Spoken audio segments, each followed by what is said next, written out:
మరోవైపు AP cabinet కీలక సమావేశం ఇవాళ జరగనుంది. రాజధాని అమరావతి పనులకు మంత్రివర్గం గ్రీన్ సిగ్నల్ ఇవ్వనుంది. ఇప్పటికే సిఆర్డీఏ అథారిటీ ఆమోదించిన పనులు చేపట్టేందుకు కేబినెట్ ఆమోదం తెలపనుంది. టెండర్లు దక్కించుకున్న సంస్థలకు సిఆర్డీఏ లెటర్ ఆఫ్ అగ్రిమెంట్లు జారీ చేయనుంది. నేడు ఏపీ కేబినెట్ సమావేశంలో కీలక అంశాలపై చర్చ జరగనుంది. రాష్ట్ర పెట్టుబడుల ప్రోత్సాహక బోర్డు 4వ సమావేశంలో 10 సంస్థలు రాష్ట్రంలో 1,21,659 కోట్ల పెట్టుబడులకు మంత్రివర్గం ఆమోదం తెలపనుంది. వీటి ద్వారా 80,000 ఉద్యోగాలు వచ్చే అవకాశం ఉంది. మరోవైపు అసెంబ్లీలో ప్రవేశపెట్టనున్న పలు బిల్లులకు కేబినెట్ ఆమోదం తెలపనుంది.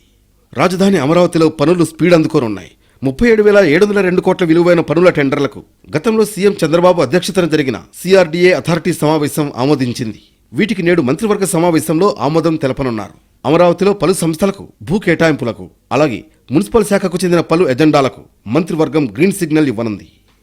కేబినెట్ ఆమోదం తెలిపిన వెంటనే రాజధాని అమరావతిలో టెండర్లు దక్కించుకున్న సంస్థలకు లెటర్ ఆఫ్ అగ్రిమెంట్లు జారీ చేయనుంది సిఆర్డీఏ. అమరావతి పునర్నిర్మాణ పనులు ప్రారంభించేందుకు ప్రధాని మోడీని ఆహ్వానించింది ఏపీ ప్రభుత్వం. వచ్చే నెల 15 నుంచి 20వ తేదీలోపు సమయం ఇవ్వాలని ప్రధాని కార్యాలయాన్ని ఏపీ సీఎంఓ కార్యాలయం కోరింది. నెల్లూరు జిల్లా నాయుడుపేటలో ప్రీమియర్ ఎనర్జీస్ లిమిటెడ్ 1,742 కోట్ల పెట్టుబడులు, కడప జిల్లాలో దాల్మియా సిమెంట్ సంస్థ 2,883 కోట్ల పెట్టుబడులకు కేబినెట్ ఆమోదం తెలపనుంది. ఇక విశాఖపట్నంలో లులు గ్లోబల్ ఇంటర్నేషనల్ సంస్థ 1,500 కోట్ల రూపాయల పెట్టుబడులతో నిర్మించే ఇంటర్నేషనల్ కన్వెన్షన్ సెంటర్ ఏర్పాటుకు, Satyavedu reserve infracity private limited company Sri సిటీలో 25,000 కోట్ల రూపాయల పెట్టుబడులకు మంత్రివర్గం ఆమోదం తెలపనుంది. అలాగే Indosol solar private limited company 58,469 కోట్ల రూపాయల పెట్టుబడులకు, Balaji action buildwell private limited company 1,175 కోట్ల పెట్టుబడులకు కేబినెట్ గ్రీన్ సిగ్నల్ ఇవ్వనుంది. అనంతపురం జిల్లాలో APNGEL Harit Amrit limited company 22,000 కోట్ల రూపాయల పెట్టుబడులకు కేబినెట్ ఆమోదం తెలపనుంది.